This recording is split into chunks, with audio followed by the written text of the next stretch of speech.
सर्वपित्र अमावस्या कब है, उसके शुभ मुहूर्त, उपाय, महत्व और कथा के बारे में आप सभी को बताएंगे। आइए जानते हैं सर्वपित्र अमावस्या कब पड़ रहा है। सर्वपित्र अमावस्या के दिन तर्पण के बाद ब्राह्मण को दक्षिणा में बर्तन, ऋतु, फल, कच्ची सब्जी, अनाज, मिष्टान, धोती कुर्ता, धन आदि दिए जाते हैं। वही पुरोहित विवाहित है तो उनकी पत्नी के लिए साड़ी, श्रृंगार की सामग्री अपनी क्षमता के अनुसार उन्हें जेवर भी देते हैं। ऐसा माना जाता है कि इस तिथि पर इन चीज़ों के दान से व्यक्ति का सौभाग्य बढ़ता है और घर में बरकत आती है। यही नहीं, इससे पितृदेव भी प्रसन्न होते हैं। आइए जानते हैं सर्वपित्र अमावस्या कब है। वैदिक पंचांग के अनुसार अश्विन माह की अमावस्या तिथि 1 अक्टूबर 2024 को रात्रि 9:39 पर शुरू होगी। वही इसका समापन 3 अक्टूबर 2024 को रात्रि 12:18 पर होगा। पंचांग के आधार पर सर्वपित्र अमावस्या बुधवार 2 अक्टूबर को मनाई जाएगी। इस दिन को कई मायनों में महत्वपूर्ण माना जाता है। इस दिन पितरों के लिए किया गया तर्पण उन्हें मोक्ष प्रदान करता है। सनातन धर्म में पितृपक्ष में पड़ने वाली अमावस्या को महत्वपूर्ण माना जाता है। इस दिन उन लोगों को श्राद्ध किया जाता है जिनका श्राद्ध पितृपक्ष में किसी कारण से नहीं कर पाए हैं। पंचांग के अनुसार सर्वपित्र अमावस्या 2 अक्टूबर को है। इस दिन पितरों को पूजा करने से पूर्वजों को भी मोक्ष प्राप्त होती है। इस दिन पितरों और भगवान विष्णु की पूजा अर्चना करने का विधान है। साथ ही विशेष चीज़ों को भी आप दान कर सकते हैं तथा इस दिन सर्वपित्र अमावस्या के दिन पूजा के दौरान पितृ स्तोत्र और पितृ कवच का भी जरूर पाठ करना चाहिए। मान्यता है कि इसका पाठ करने से पितृ दोष से छुटकारा मिलता है, साथ ही पितृ प्रसन्न होते हैं। सर्वपित्र अमावस्या के दिन किन लोगों को श्राद्ध किया जाता है उसके बारे में आइए जानते हैं। सर्वपित्र अमावस्या श्राद्ध पक्ष का आखिरी दिन होता है। इस दिन सभी पितरों का श्राद्ध किया जाता है। जिन लोगों को परिजनों की मृत्यु की तिथि ज्ञात नहीं होती है वह अमावस्या तिथि को अपने पितरों का तर्पण, श्राद्ध और पिंडदान कर सकते हैं। मान्यता है कि ऐसा करने से पितर प्रसन्न होते हैं और अपना आशीर्वाद देकर स्वर्गलोक को लौट जाते हैं। अब इस दिन तर्पण कैसे करना चाहिए उसके बारे में आइए जानते हैं। सर्वपित्र अमावस्या के दिन सुबह जल्दी उठे और स्नान कर साफ वस्त्र धारण करें। सूर्य देव को जल अर्पित करें। पूर्वजों को तर्पण करते समय दक्षिण दिशा की ओर मुख करें।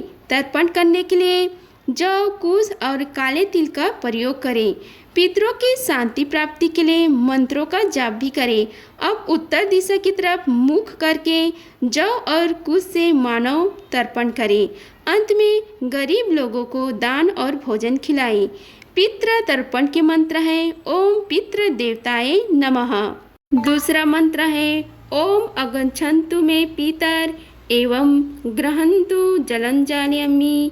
तीसरा मंत्र है ओम तत्पुरुषाय विद्महे महादेवाय च धीमहि तन्नो रुद्र प्रचोदयात्।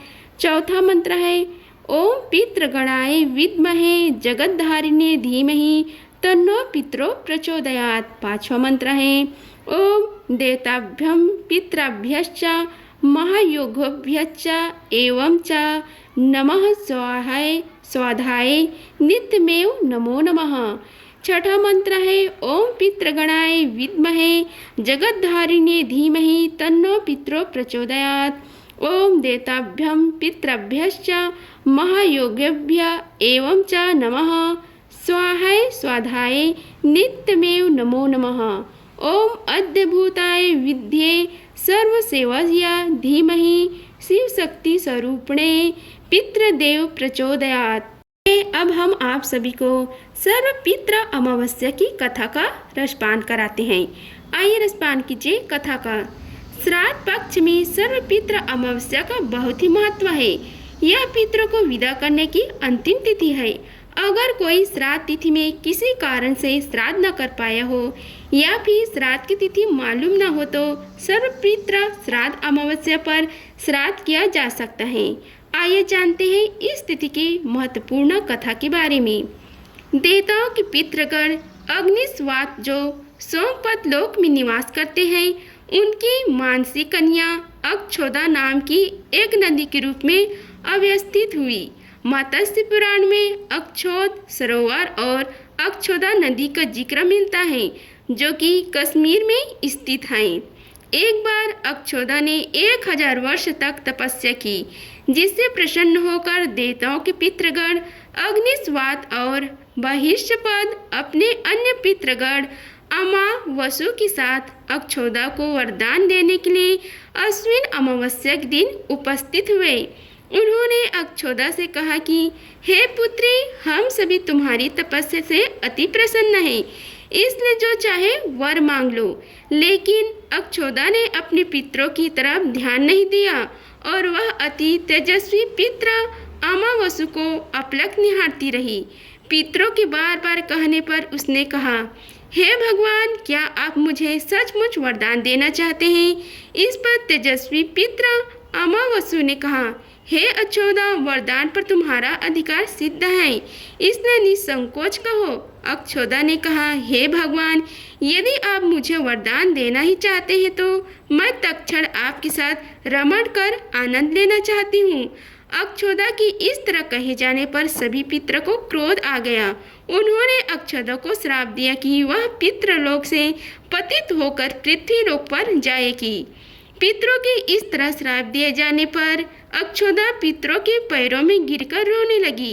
इस पर पितरों को दया आ गई। उन्होंने कहा कि अक्षोदा, तुम पतित योनि में श्राप मिलने के कारण मत्स्य कन्या के रूप में जन्म लोगी। पितरों ने आगे कहा कि भगवान ब्रह्म के वंशज महर्षि पारशर तुम्हें पति के रूप में प्राप्त होंगे। तुम्हारे गर्भ से भगवान व्यास जन्म लेंगे। उसके उपरांत भी अन्य दिव्य वंशों में जन्म लेते हुए तुम श्राप मुक्त होकर पुनः पितृलोक में वापस आ जाओगी। पितरों की इस तरह कहे जाने पर अक्षोदा शांत हुई।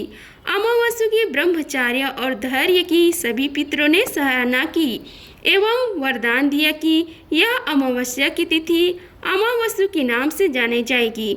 जो प्राणी किसी भी दिन श्राद्ध न कर पाए, वह केवल अमावस्या के दिन श्राद्ध तर्पण करके सभी बीते 14 दिनों का पुण्य प्राप्त करते हुए अपने पितरों को तृप्त कर सकते हैं।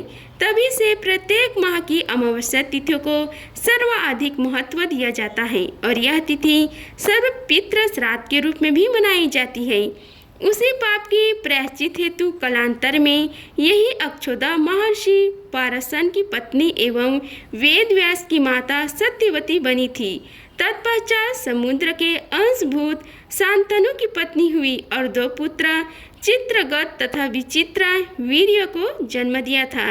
इन्हीं के नाम से कलयुग में अष्टका श्राद्ध मनाया जाता है। पितृ अमावस्या पर जो धार्मिक पाठ किए जाते हैं उसके बारे में आप सभी को बताते हैं। अश्विन मास की कृष्ण पक्ष की अमावस्या को सर्वपितृ मोक्ष श्राद्ध अमावस्या कहते हैं। यह दिन पितृपक्ष का आखिरी दिन होता है। अगर आप पितृपक्ष में श्राद्ध कर चुके हैं तो भी सर्वपितृ अमावस्या के दिन पितरों को तर्पण करना जरूरी होता है। सभी जाने और अनजाने में पितरों के हेतु इस दिन निश्चित ही श्राद्ध किया जाना चाहिए। इस दिन आप यदि अपने पितरों की मुक्ति हेतु इन 8 धार्मिक पाठ को पढ़ते हैं या आयोजन करवाते हैं तो इससे पितर को आशीर्वाद मिलता है तथा पितृदोष से मुक्ति मिलती है। पहला है गीता के पाठ। आप चाहे तो संपूर्ण गीता का पाठ करें। यह सर्व पितृ अमावस्या के दिन पितरों की शांति के लिए और उनका आशीर्वाद प्राप्त करने के लिए गीता के 7वें अध्याय के पाठ करने का भी विधान ही है। दूसरा है पितृ सूक्ता। पितृ सूक्ता अत्यंत चमत्कारिक मंत्र पाठ है। श्राद्ध पक्ष में पितृ सूक्त का पाठ संध्या के समय तेल का दीपक जलाकर करने से पितृदोष की शांति होती है तथा शुभ फल की प्राप्ति होती है और सर्व बाधा दूर होकर उन्नति की प्राप्ति होती है। इसे ही पितृ शांति का पाठ भी कहते हैं। तीसरा है गरुड़ पुराण। श्राद्ध पक्ष में गरुड़ पुराण के पाठ का भी आयोजन किया जाता है। सर्व पितृ अमावस्या के दिन उसके श्राद्ध महात्मा से संबंधित पाठ को पढ़ा जाता है। चौथा है गजेंद्र मोक्ष का पाठ। कई लोग इस दौरान गजेंद्र मोक्षा कथा और पाठ को भी पढ़ते हैं। पांचवा है रुचिकृत पितृ स्त्रोत। सपूर्व श्राद्ध पक्ष या सर्वपितृ अमावस्या को रुचिकृत पितृ स्त्रोत का पाठ भी किया जाता है। इसे ही पितृ स्त्रोत का पाठ भी कहते हैं।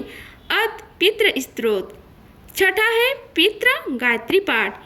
इस पाठ को पढ़ने से भी पितरों को मुक्ति मिलती है और वे हमें आशीर्वाद देते हैं। इस दौरान पितृ गायत्री मंत्र और ब्रह्म गायत्री मंत्र का भी जाप करना चाहिए। सातवां है पितृ कवच का पवित्र पाठ। पितृ कवच पढ़ने से पितरों के आशीर्वाद के साथ ही उनकी सुरक्षा भी मिलती है।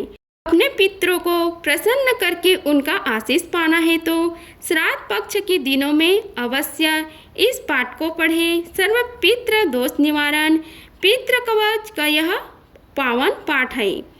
आठवां है पितृदेव चालीसा और आत्री। हे पितृेश्वर, आपको दे दिया आशीर्वाद। यह पितृ चालीसा पढ़ने से भी पितृ प्रसन्न होते हैं। अब उपाय के बारे में आप सभी को बतलाते हैं। आइए जानते हैं इस दिन क्या क्या उपाय करना चाहिए। सर्व पितृ अमावस्या पर कुछ उपाय करने से पितृ प्रसन्न होते हैं और पितृ दोष भी कम होता है। पीपल में पितरों का वास माना गया है। सर्व पितृ मोक्ष अमावस्या पर पीपल के पेड़ों पर जल चढ़ाए और गाय के शुद्ध घी का दीपक जलाए। सर्व पितृ मोक्ष अमावस्या पर किसी ब्राह्मण को भोजन के लिए घर बुलाए या भोजन सामग्री जिसमें आटा, फल, गुड़ आदि का दान करें। यदि आपके पिता नाराज है तो आप सर्व पितृ अमावस्या के दिन स्नान करने के बाद अपने पितरों को जल, सफ़ेद फूल, काले तिल से कुसा का उपयोग कर उसके पोरों से तर्पण दे। कुसा के पोरों से दिया गया तर्पण पितरों को प्राप्त होता है और वे तृप्त होकर आशीर्वाद देते हैं। यदि आप कुसा से तर्पण नहीं देते हैं तो वह पितरों तक नहीं पहुंचता। ऐसे में आपके पितर अतृप्त रहते हैं और आपसे नाराज रहते हैं। पंच बलि कर्म। सर्व पितृ अमावस्या के अवसर पर आप अपने पितरों के लिए पंच बलि कर्म जरूर करें।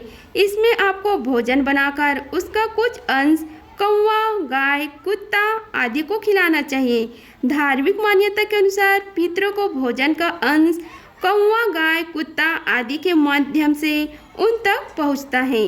उसे पाकर वे तृप्त होते हैं और प्रसन्न होते हैं। तीसरा, पितृदेव आर्यम की पूजा और पितृ सूक्त का पाठ।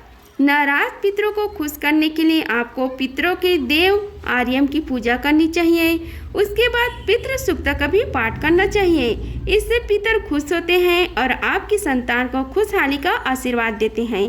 पितृ ऋण या पितृ दोष से मुक्ति के लिए आपको सर्व पितृ अमावस्या के दिन अन्न का दान जरूर करना चाहिए। अन्न का दान करने से पितृ तृप्त होते हैं और खुशी होकर आपकी उन्नति को आशीर्वाद देते हैं। गरुड़ पुराण और प्रेत मंजरी के अनुसार अमावस्या के दिन पितरों को खुश करने के लिए आप उनके नाम से गाय का दान कर सकते हैं। गाय का दान करने से पितर वैतरणी नदी पार करने में सफल होते हैं। वे कष्टों से मुक्त पाते हैं। गरुड़ पुराण के अनुसार सर्व पितृ अमावस्या के दिन श्राद्ध करे और श्राद्ध न कर सके तो पंचबलि कर्म यानी गोबलि, सवानी बलि, काग बलि, देवादी बलि और पिलाकादि बलि कर्म जरूर करें। इन सभी के लिए विशेष मंत्र बोलते हुए भोजन सामग्री निकाल कर रखें। आखिर में चींटियों के लिए भोजन सामग्री पत्ते पर निकालने के बाद ही ब्राह्मण के लिए भोजन परोसे। साथ ही जमाई, भांजे, मामा, नाती और कुल खानदान के सभी लोगों को अच्छे से पेट भर भोजन खिलाकर दक्षिणा जरूर दे। सर्वपितृ अमावस्या पर तर्पण और पिंडदान का खास महत्व है। सामान्य विधि के अनुसार पिंडदान में चावल, गाय का दूध, घी, गुड़ और शहद को मिलाकर पिंड बनाए जाते हैं और उन्हें पितरों को अर्पित किया जाता है। पिंडदान के साथ ही जल में काले तिल, जौ, कुसा, सफ़ेद फूल मिलाकर तर्पण किया जाता है। पिंड बनाने के बाद हाथ में कुसा, जौ, काला तिल, अक्षत और जल लेकर संकल्प करें। इसके बाद इस मंत्रों को पढ़ें। ओम अद्य श्रुति स्मृति पुराणोक्त सर्व संसारिक सुख समृद्धि प्राप्ति च वंश वृद्धि हेतौ देव ऋषि मनुष्य पितर तर्पणम च अहम करिष्ये। गीता या गरुड़ पुराण का भी पाठ करें। गरुड़ पुराण में मृत्यु के पहले और बाद की स्थिति के बारे में बताया गया है, इसलिए यह पुराण मृतक को सुनाया जाता है, क्योंकि मान्यता है कि मृत्यु के कुछ दिन बाद तक आत्मा अपने घर के आसपास रहती है। सर्वपित्र अमावस्या के दिन गरुड़ पुराण के कुछ खास अध्यायों का पाठ करें। गीता का पाठ जरूर करें या घर में ही करवाएं। आप चाहे तो संपूर्ण गीता का पाठ करें या सर्वपित्र अमावस्या के दिन पितरों की शांति के लिए और उनका आशीर्वाद पाने के लिए और उन्हें मुक्ति का मार्ग दिखाने के लिए गीता के 2 और 7वें अध्याय का पाठ करें। इस दिन गरीबों को यथाशक्ति दान देना चाहिए। यह कुछ भी हो सकता है, जैसे छाता दान, जूते चप्पल दान, पलंग दान, कंबल दान, सिराना दान, दर्पण दान, कंघा दान, टोपी दान, औषध दान, भूमि दान, भवन दान, धान्य दान, तिल दान, वस्त्र दान, स्वर्ण दान, घृत दान, नमक दान, गुड़ दान, रजन दान, अन्न दान, विद्या दान, अभय दान और धन दान। सर्वपित्र अमावस्या पर पंचबली कर्म के साथ ही बटुक ब्राह्मण भोजन कराया जाता है। बटुक यानी कि बच्चे जो वेद अध्ययन कर रहे हैं या ब्राह्मणों के छोटे बच्चे को भोजन कराया जाता है। इस दिन सभी को अच्छे से पेट भरकर भोजन खिलाकर दक्षिणा दी जाती है। ब्राह्मण का निर्व्यसनी होना जरूरी है और ब्राह्मण ही नहीं हो तो अपने रिश्ता के निर्व्यसनी और शाकाहारी लोगों को भोजन कराएं। ब्राह्मण नहीं मिले तो भांजा, जमाई या मित्र को भोजन कराएं। अगर आप सभी को हमारी वीडियो अच्छी लगी होगी तो वीडियो को लाइक कीजिए, चैनल को सब्सक्राइब कीजिए और कमेंट बॉक्स में ओम नमः शिवाय लिखिए। धन्यवाद। मिलते हैं अगले वीडियो में, तब तक के लिए हर हर महादेव।